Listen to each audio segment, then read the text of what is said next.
Christian nationalists are mobilizing. They want to turn America into a Christian theocracy. Our secular democracy is in danger. All personal liberties are in jeopardy. Vote like your rights depend on it. And join the Freedom from Religion Foundation, an association of atheists and agnostics working to keep religion and government separate.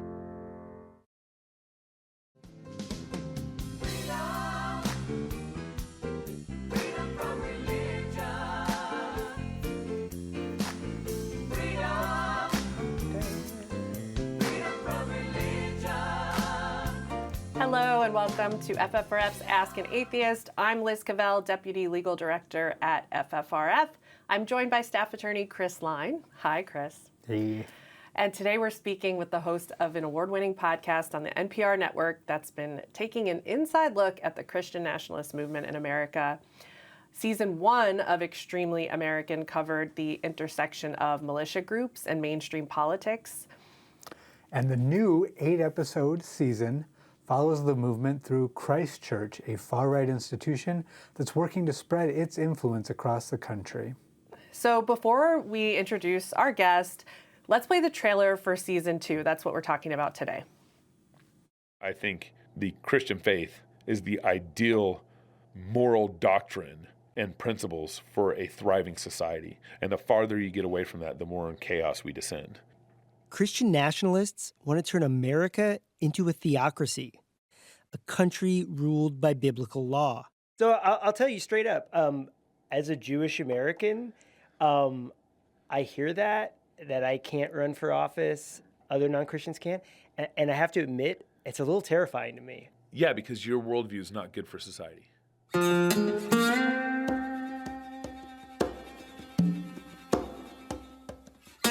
I spent a year inside the movement to figure out what that would mean for the rest of us. So 19th Amendment mistake. Yeah, I think so. I really do. We would not have one Democrat president in the last 50 years if only men could vote. I'm Heath Drusen, and in Onward Christian Soldiers, the new season of Extremely American, I talked to the fundamentalists trying to end democracy as we know it.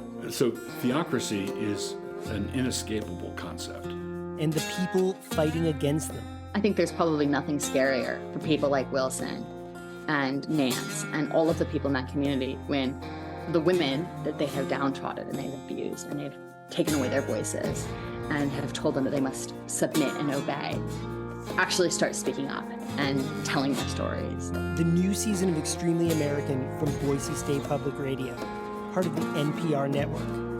Listen wherever you get podcasts.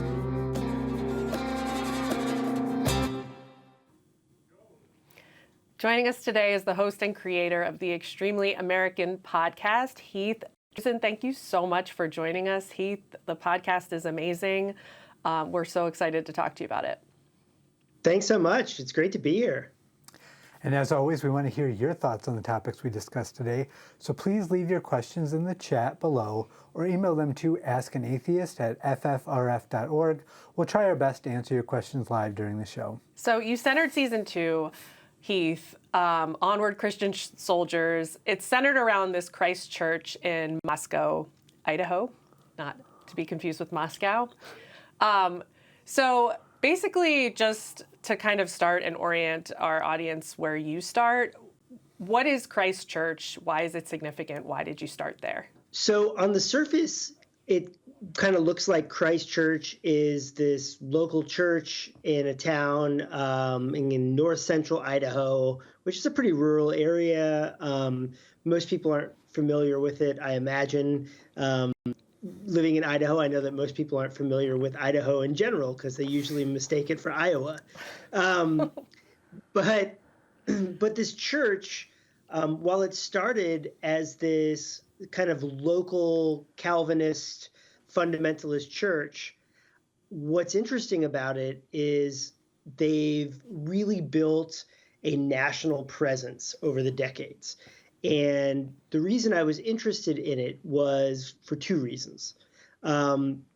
Basically, it started as this project to turn Moscow, Idaho, which is actually a liberal college town. Idaho's obviously a very red state. Moscow's kind of a blue dot in it. It started as a project to turn that town more Christian and more conservative. But it's really grown into a national project. And what caught my eye is there were these twin stories of this tension with this church that's been buying up property in Moscow and trying to grow its influence.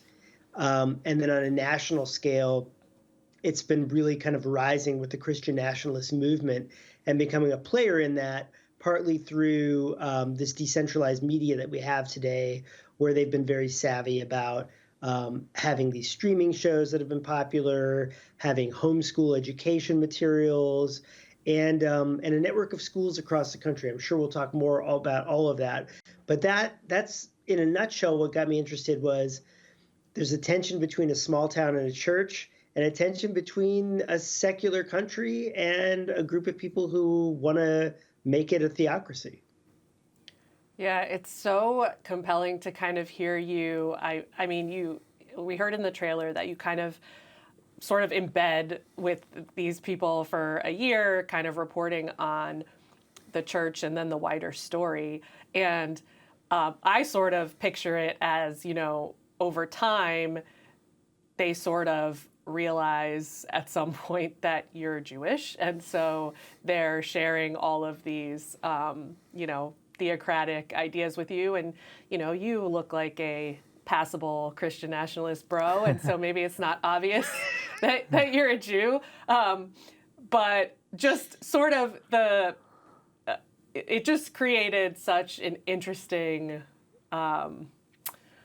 illustration of the tension there between the country that we live in and that we all enjoy and that we have, and these radical ideas and goals. But I want to take it back to, in the beginning of the series, you kind of touch on that the church has this motto, all of Christ for all of life. And I'm curious, what, just to explain to our viewers, what does that mean to the actual followers of Christ Church and this theology? And what did it mean to you? What it means to them is pretty literally what it sounds like, where they want Jesus Christ and his teachings and their interpretation of that to underpin everything in American life. So they want Christianity, and again, their fundamentalist interpretation of it, to basically be the foundation of government, of the legal framework, and really of the whole public space.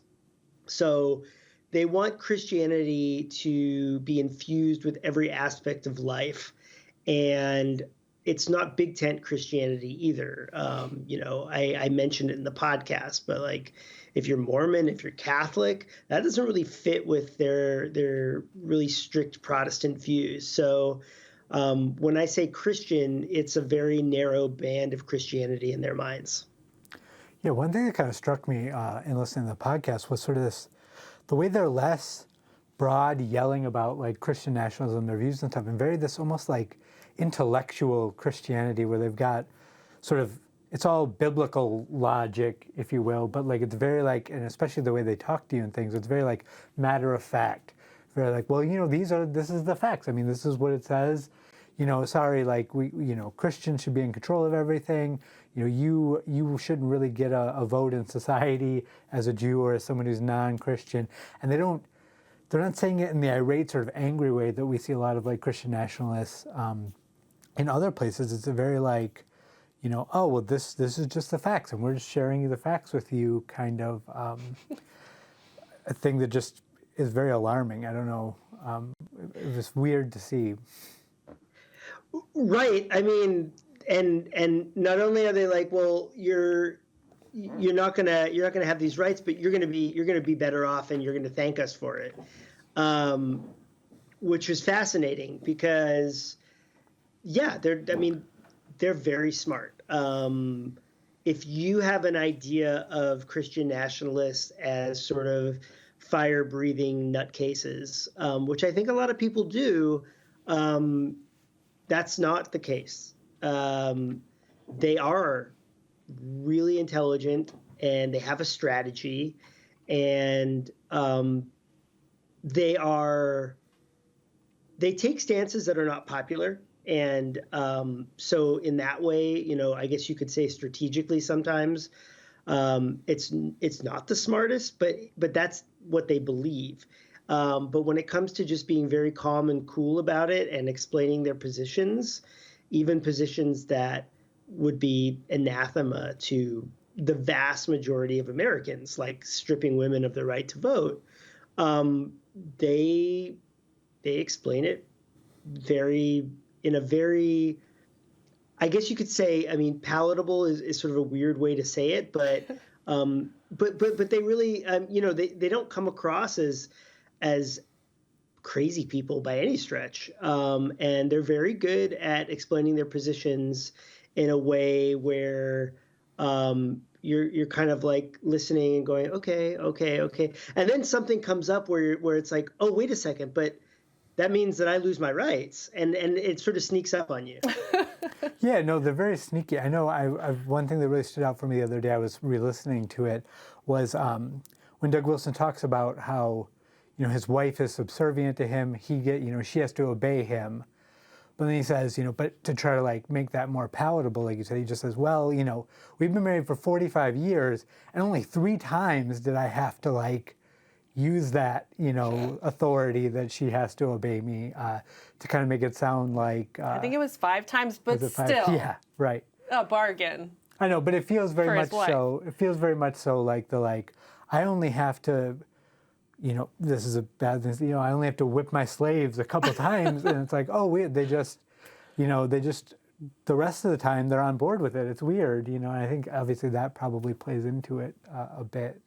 Sure. And I mean, we did talk to and feature a woman who lives that life, and obviously says she's very happy in it.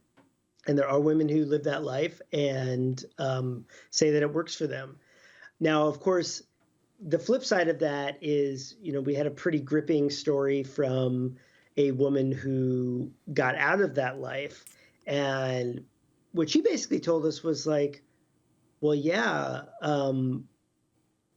I didn't speak up. Like, that didn't come up much because I sort of like was taught not to cross my husband. So if he didn't say no, a lot of the time it's because I never said, or if he didn't use his authority, it's because I just didn't feel comfortable saying no.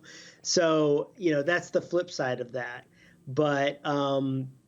But yeah, Doug Wilson, who leads Christ Church and who's sort of the patriarch in I guess the most literal sense when we're talking about this world of this community, he is very savvy at explaining his patriarchal view in a way that I think resonates with a fair number of people. Now, obviously, there's plenty of people who hear what he has to say and thinks it's awful, but yeah, he said that answer that you mentioned, that was off the cuff, right? I mean, to his credit, he sat down with us for hours and he answered all of our questions, and it wasn't like, I mean, of course, he didn't have anything ahead of time. We don't do that. But he was ready. He was ready with answers. He's got it kind of all mapped out in his head. And there wasn't really a moment where he was like, I mean, he just, they have their story and they're ready to share it. Yeah. Well, we're getting at kind of ahead of our talking points here because this is literally what we do for a living, which is try and stop the influence of Christian nationalism as a political ideology, right? We try to keep government secular and keep religion out of government. And so we, more than maybe the average person, see what a rising threat this type of ideology is. And you capture it just so perfectly in the podcast, and really, and the focus on the Christ Church and then kind of broadening it out from there really just illustrates how this is taking hold in parts of the country. So you talk about, to go back to Moscow, you kind of talk about how really it's about, it's a type of Christianity that's sort of like fused with this political project, right? The theocracy. And it's all about, it's like Dominionism, right? That's like the all of, I forgot the motto, all of life, whatever. All of Christ for all of life. Right, catchy. I don't know how I forgot that. It's Dominionism is kind of the thing, right? It's like, how do we accumulate power in all of these different areas of society and culture and government? And so I want to just talk about some of those on their own. And he starts in Moscow because that's where Doug Wilson starts, or I guess inherits, or both. It's a family business, right? He takes over this church, so it's decades in the making. But he starts sort of buying up a lot of property. We're talking about a small town. Like, talk about how they're using all these sort of secular parts of society to accumulate power in the microcosm, I guess, of Moscow. But we can talk about how it goes broad. Yeah. So it's not necessarily Doug Wilson personally, but yeah, Doug Wilson's church and church members have sort of systematically been buying up a lot of Moscow, and especially downtown Moscow. My reporting partner, James Dawson, he crunched the numbers and looked at some real estate documents. And our conservative estimate is that Christchurch, its members, its supporters, collectively own somewhere like roughly 20% of downtown Moscow, which is quite a bit. And they own some really prominent buildings. Like, we did a little walking tour, which you heard in the podcast, because it's a fairly small town. So you're talking about like kind of a 6 block by 6 block area. And walking around, I mean, boom, like right there in the middle, you've got this classic bricky 19th century building, and that's Christchurch's college called New St. Andrews. And it's literally like the dead center of downtown. You've got this classical theater called the New Art, and you got a picture of it right there. That's owned by Christchurch. Used to be a movie place, and now they have their events there. And we also mentioned there's a housing development. A guy, a very prominent church member, who, it's a little hard to nail it down, but probably the richest man in Moscow. Either way, very wealthy guy who made his money in tech. He's building a housing development, and it's potentially going to have hundreds of people.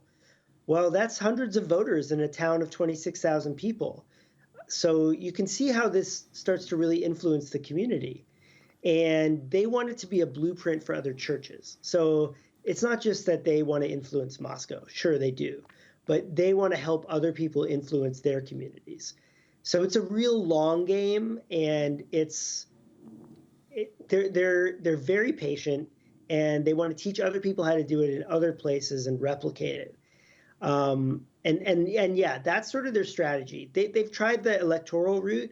That actually hasn't gone well for them, which is not surprising because it's a pretty liberal town. But they figured out pretty quickly that using their money is basically a quicker path to influence. And a lot of people in town are concerned about it, especially with every new downtown building that a Christchurch member or supporter buys. Right. I wonder if they view the college town, as part of the template or like part of the trial and error, right? Like, would a new template for the Christchurch, playbook be better off in a town that is not also a college town, because so much of what you talk about in the podcast is really this tension between, Moscow as it existed before Doug Wilson and Doug Wilson's vision for the town. And so much of that gave me the flavor of something that's really particular culturally to a college town, even though obviously Christchurch's ideas are probably anathema to most Americans. Like, I think it'd be a particularly tough sell in a big college town. Right. I think Moscow's position as a college town and a more liberal one is actually probably a little bit against the template. That makes it a lot more challenging. What Doug Wilson's dad, Jim Wilson, who was an author and bookstore owner and really Doug Wilson's main influence, what his idea was you want to pick somewhere that is small enough to win, but big enough to matter. So I would say Moscow's on the tougher end of the scale for them because of its political leanings. But it's a town of 26,000 people, which in that part of Idaho is actually a pretty big population center. But it's 26,000 people, so it's small enough where if you really mobilize people, you can make a big impact. Yeah. So that's kind of the idea of Moscow. I think part of it for Doug Wilson is that's where his dad moved the family, and that's where he grew up, and so he sort of, as you said, he kind of inherited that situation. But if you had a town of 26,000 people that was more like a purple town and maybe didn't have a college, I think you'd probably be in a better position. And I think we've actually seen that in places around the country. You've got some examples in Pennsylvania. There's a swing state, right? You've got some examples in Pennsylvania where some real far-right people have taken over school boards. And it's not just Pennsylvania. I'm just thinking of that as an example from season 1 where we had a mention of that. But that's the kind of thing where you mobilize people in these small town elections where voter turnout might be low. And even if the majority of the town doesn't agree with you, if you're savvy about it and you really get your people out there to vote, you might be able to take over institutions without necessarily having majority support. You just need majority support in a 25% turnout election, for example. Right. Well, is there a sense in the Christchurch world anyway that they're trying to win converts or just really trying to win power? Right. Both, but I would say that their sort of master plan for getting their ideas adopted at the government level is much less of a democratic process and more of a just basically winning power through getting their people in positions of influence. And a lot of that, I would say, is not necessarily through the electoral process directly. It is indirectly. For example, they see Trump as a sort of imperfect vessel, but if Trump wins, they see an opening to get a lot of Christian nationalists into his administration. And they're not getting elected to his administration, right? They're being appointed. Now, is Trump a Christian nationalist? No. I mean, I don't think anybody believes that. I think it's hard to believe that he's a fervent Christian, to be honest. Even people who support him, I think, understand that Trump probably isn't very familiar with the Bible. But will he probably appoint a lot of Christian nationalists to his administration? I mean, you just have to look at his last administration to know the answer to that. He's already made a nod to one of the authors of Project 2025 and said he's going to appoint him. There's a very influential person in that project who already had a senior role in the administration. So I don't want to be too confusing here because there's sort of the local plan and there's the national plan, and all of these things are kind of happening at once. But Doug Wilson and his allies, they're smart enough to understand even though they probably won't say this out loud, and I mean, they didn't say this out loud to me, and I talked to them for hours, but they know that their ideas, a lot of them, are actually very unpopular. But they also have a very dim view of democracy, and they see a way to get their ideas into the highest echelons of power without winning an election directly. And that's just by getting appointed. And, hey, there's nothing nefarious really about that, in as much as that's how a White House works. They get to appoint the people they want to appoint. But it's definitely a calculated move, right? They know getting elected on a platform of disenfranchising 50% of America, and I'm obviously referring to stripping women of the right to vote. That's not really a winning issue, and they get it. But getting people in power who kind of slowly chip away at that and who influence the people who do get elected, that's something that I think you have to take seriously. Yeah. Well, we have so much we want to talk to you about. Should we talk about the Logos schools? Yeah, so that's such an important component of the Christian Nationalist Project. And we at FFRF, one of the biggest things that we're fighting against in terms of protecting the separation of church and state and protecting the secular nature of our democracy is the onslaught of attacks on public education. Like, that is an essential part of this project. And so I wonder how you saw the project of creating schools.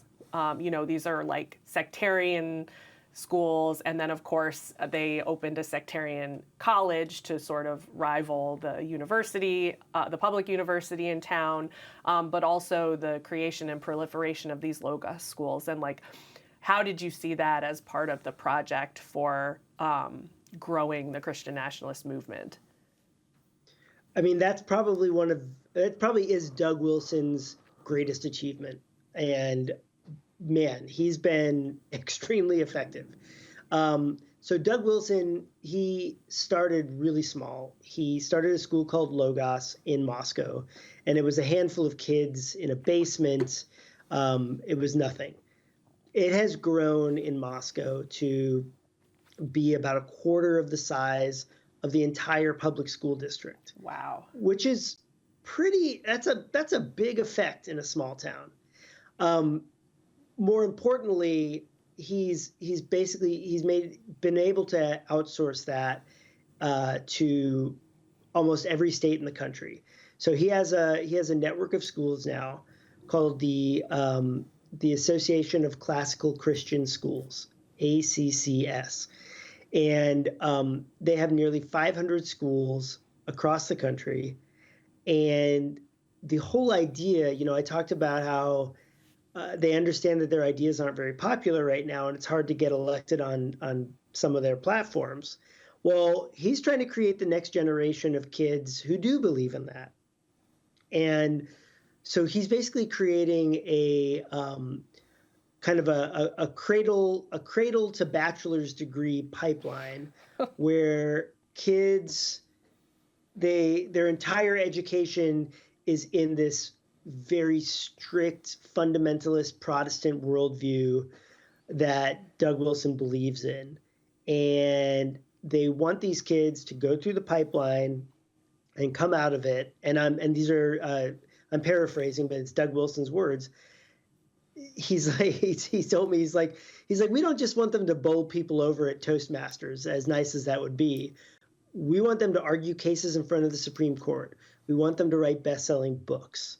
We want them to have positions of influence culturally. So there's a plan here, and he's doing a really good job in the education sphere. You've got all these schools across the country. His ultimate goal, he said, is to basically have a classical Christian school. In his model, there's a lot of classical Christian educators and experts who do not agree with his vision of that, but that's a separate topic. But he wants to have basically one of his schools within commuting distance of every American. He's not there, but he's making progress, and he's making it quickly. And I think it's a really interesting aspect of this strategy, because that's one where you're like, okay, young people are kind of moving away from this, but what if you keep more young people in this worldview for their entire childhood? That probably changes the ball game, I would imagine. Right. It's hard to quantify, right? I don't know how many ACCS kids stay in the fold and for how long, but I imagine it's powerful. Yeah, well, it at least acknowledges the reality of the distance between the world we live in now and the theocracy that they envisioned, right? Like, and acknowledges the demographics don't support, moving to a theocratic, however close we may be to like an autocratic form of government. Like theocracy in particular is not what the demographics would support. And so, and especially the way demographics are changing. And so at least there's something savvy to like the acknowledgement that like there's a key component of this is also changing culture and changing ideas. Like there is I talked earlier about like, is there convert persuasion or just power? Because there wasn't a lot of, I don't think, conversion that I like felt in the podcast. It was all just very much like, oh, well, sorry, Heath, your worldview is not good for society, and that's just the way it is. Not like, let me yoke you in Christ, just kind of like, well, you're an enemy of God, so you're just going to have to be under our rule in this new world. But so we're not talking about converting adults, but we are talking about like slowly changing the culture through education. And so like there's something savvy to acknowledging that is a huge part of what's an obstacle to this goal. Yeah, I mean, I think. Yeah. Well, I think that we've seen that from, I think everyone kind of acknowledges that, because we found that, I know that's what Child Evangelism Fellowship, the Good News Club people have explicitly said. Right. Like if you don't get a kid by the time they're 14, the odds that they're going to be, lifelong Christians and like go with the program goes down a lot.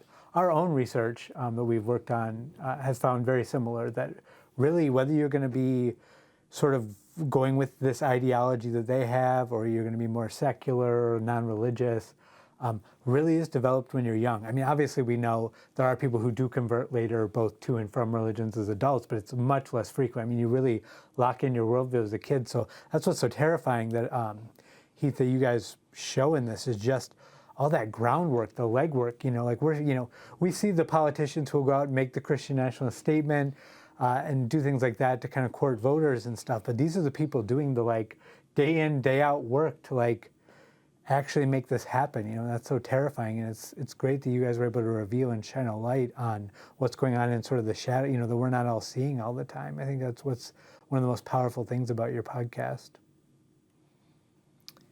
Yeah, thanks. It's funny.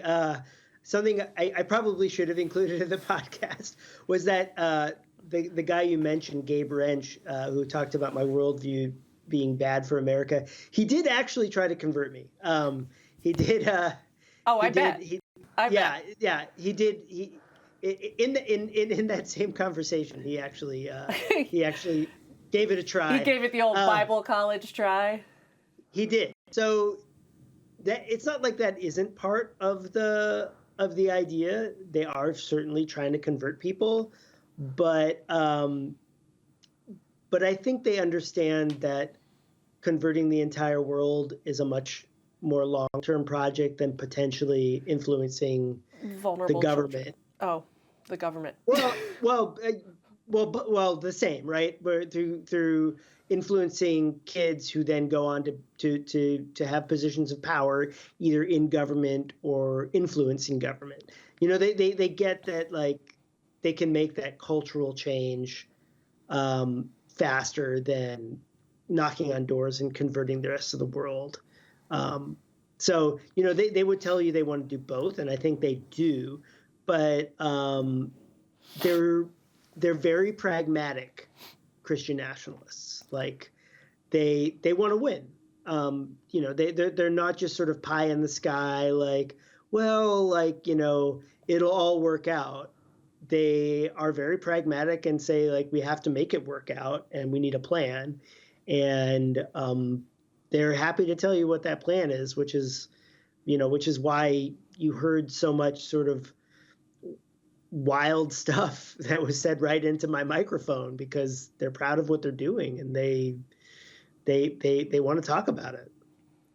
Yeah, that part was kind of interesting the whole time, to be like, they let this, public radio Jewish journalist like in bed with them and just follow them around. And obviously knowing that you're going to do a mainstream, not like far right media podcast about them and their project. I'm so curious, like, I can't imagine the feedback is great from Doug Wilson, right? Like it's a critical, I don't think the podcast doesn't have like a heavy hand. It's not editorialized, but it doesn't, maybe this is just my opinion, doesn't show them in a very favorable light, right? Like they have so many of their ideas and what they're trying to do is extremely radical.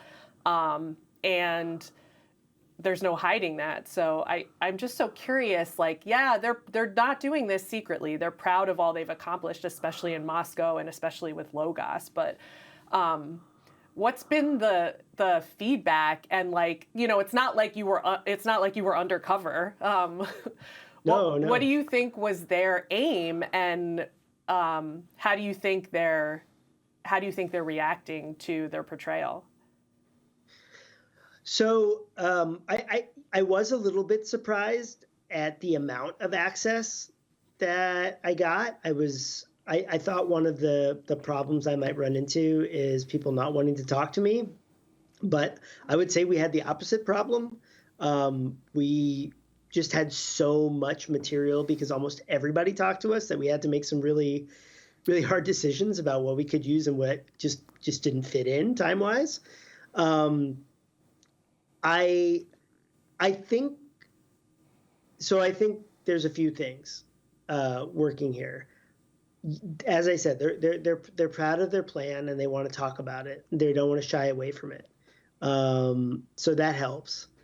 I think they probably make a calculation that, I think that like my charm and personality just won them over. But I think it's probably a little bit more than that. Like, they have a calculation that, this guy's going to have a podcast that's going to have some things that aren't so great for us, but we're going to have a chance to say what we want to say, and that's going to win over more people than it's going to turn off. That would be my guess. I don't know. I'll be honest. I haven't heard from Doug Wilson about what he thinks, so I'm not really sure. The feedback I've got a lot of feedback from around the country. I think that they think getting their message out is worth, the mix of obviously abuse survivors and critics that are also in the podcast. Yeah. Well, I'm so sad because we only have an hour and I want to talk to you for so much longer. But before we take some audience questions if we have them.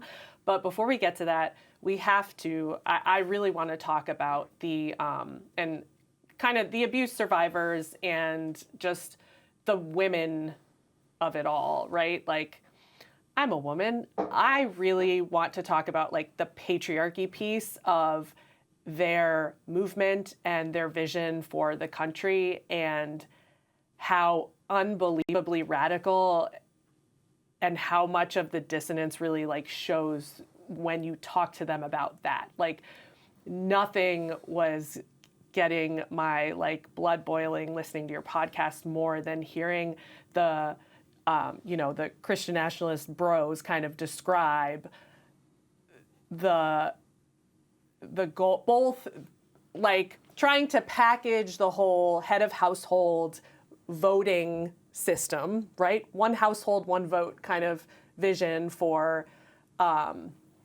this, pseudo, there's no democracy to it, right? It's just a theocracy that they envision. But right, the thing that makes it so is that it's head of households vote.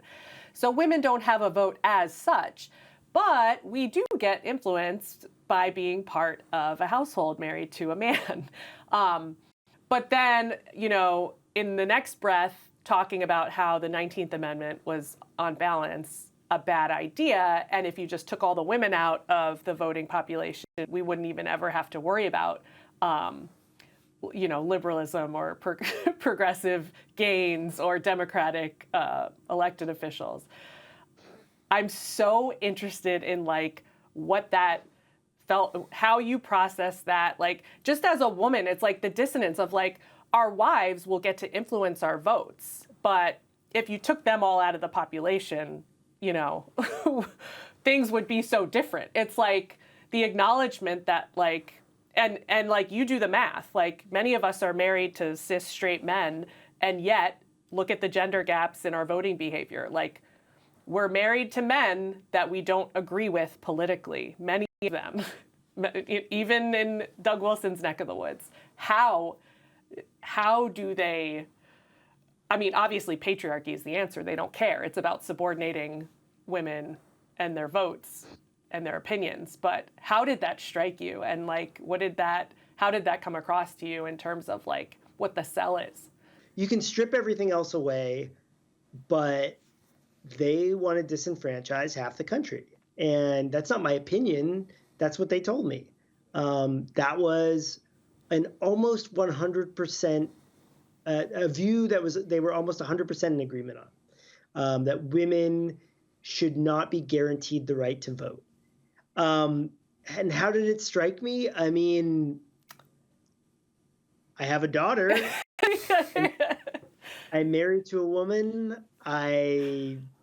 Even if I wasn't, it would still strike me as about the most undemocratic thing you can do, right? Well, Heath, what I was just saying when you were courting to Chris was the part where, and I don't know if it was the Gabe guy or just another bro that was telling you. It was Joel Webbin, who's a Texas pastor. Okay, who was like, when you were talking, what it felt like in the podcast was almost sort of like a little insider kind of scoop, like, if you take the women out of the voting population, we wouldn't have had any Democratic presidents for 50 years. Like, that wasn't part of the public sell. That was just like something for the fellas. Like, that felt like something that like, today is not the day for tech. Sorry, I'm getting freaking fired up. That felt like something that was, that's not what you tell your wife when you're convincing her how she still gets to have an influence in the theocracy. That was just something that's like, hey, get a load of this. Like this is the way that we get our, our politics. This is the way that we sustain our minority viewpoints. It's like, it felt like not cognitive dissonance, just like there's a public facing kind of viewpoint of this, and it's the household view, and everyone gets a say kind of like within their household. Like even your kids kind of get a say because your household gets one vote. But the reality is like there's a component of this where it's like the women, including our wives and daughters, have gotten like too independent and too opinionated, and it's wrecking our politics. Yes, I think that's actually a pretty succinct way to put it. I get into it in the podcast, but they understand that a lot of their ideas are not popular, and it's pretty hard to get them enacted. But if you change the electorate and strip away the people who are voting against their interests, like women, there's 50% of the electorate right there. Well, then it's a lot easier to get your ideas implemented if you've changed the electorate to basically be only your supporters. Now, obviously, it's not only their supporters, but that's a big change. So when I talk about this movement as an anti-democratic movement, I'm not saying that as sort of a pejorative. I'm saying that as a fact. They tell me they don't like democracy, and they want to strip democratic rights from a lot of people.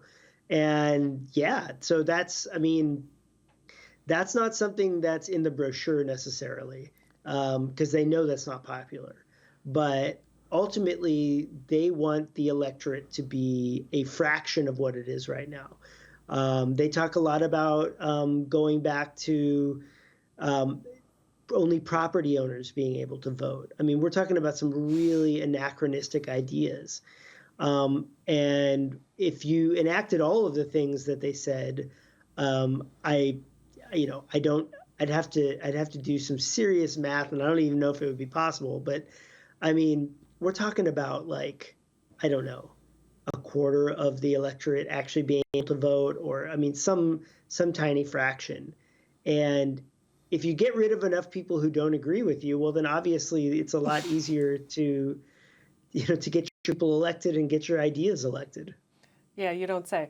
Well, it strikes me too, like, as we're talking before, it's like, yes, these guys are more sophisticated, like they're really savvy about sort of using new media and, finding the spaces where they can communicate and, touching all the pillars of culture. But at the same time, like, there's nothing creative or new, right? It's more of the, like, there was a good old days when it was only we, white gentry, men had all the power, both political and cultural, and wasn't that such a great time? And also everyone was Christian, and we should go back to it. And it kind of folds into, like, there's a racial component. We didn't even get to talk about the controversies in Doug Wilson's views on slavery, or his, weird revisionist version of American slavery. But that features pretty prominently in the podcast, and it was a huge sort of controversy for the Christ Church, which is Doug Wilson has some of these,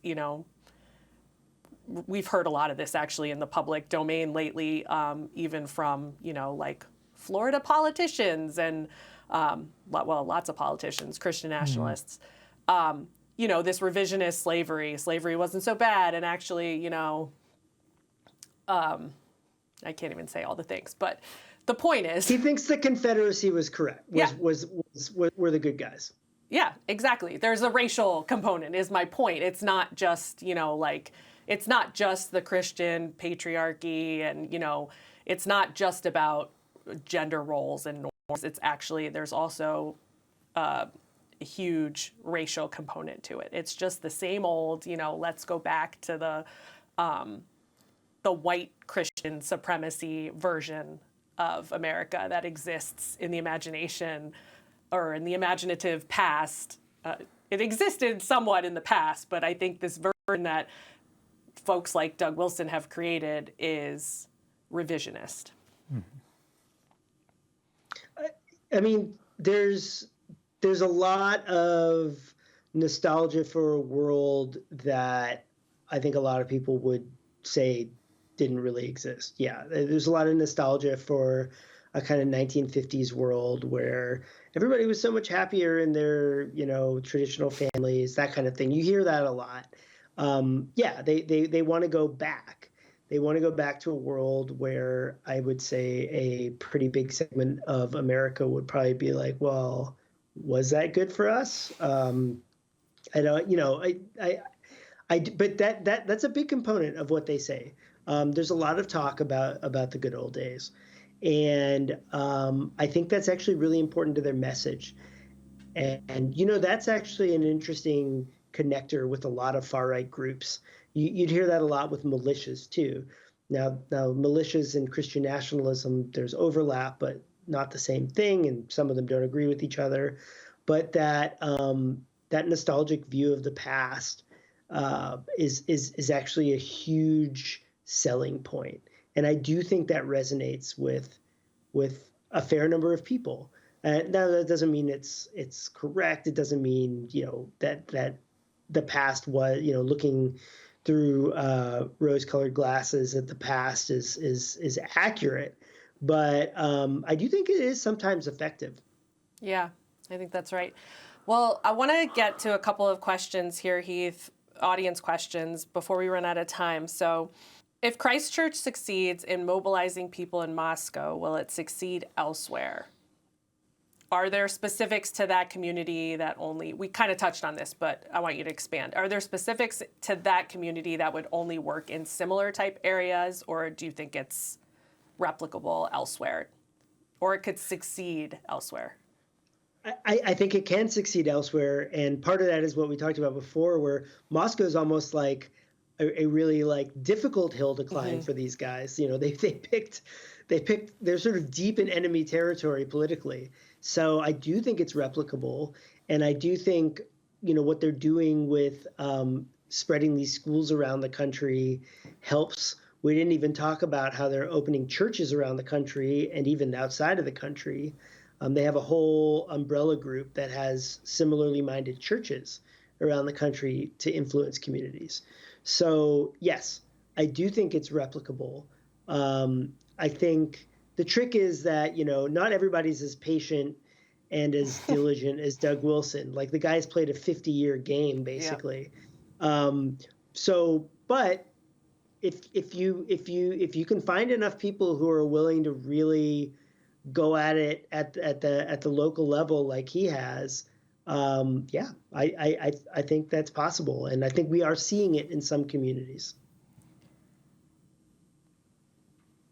Do you think the average American is concerned about Christian nationalism, or do you think it's under most people's radar?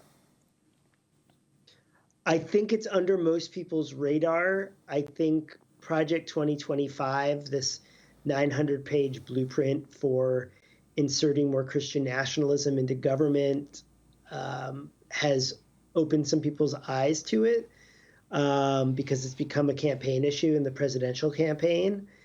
But I do think I think it's very easy as an American to be complacent. You're like, I don't know, things are fine in my life. I have some problems, but I don't know, Trump was president before and it was fine. We made it. So I think it's easy to not take it seriously, because, Christian nationalism isn't the sort of controlling notion of our country right now. But you're seeing some wins. In Louisiana, you have the law that mandates the 10 Commandments be in every classroom. Man, that was a big deal for Christian nationalists. And I think people should take it more seriously, because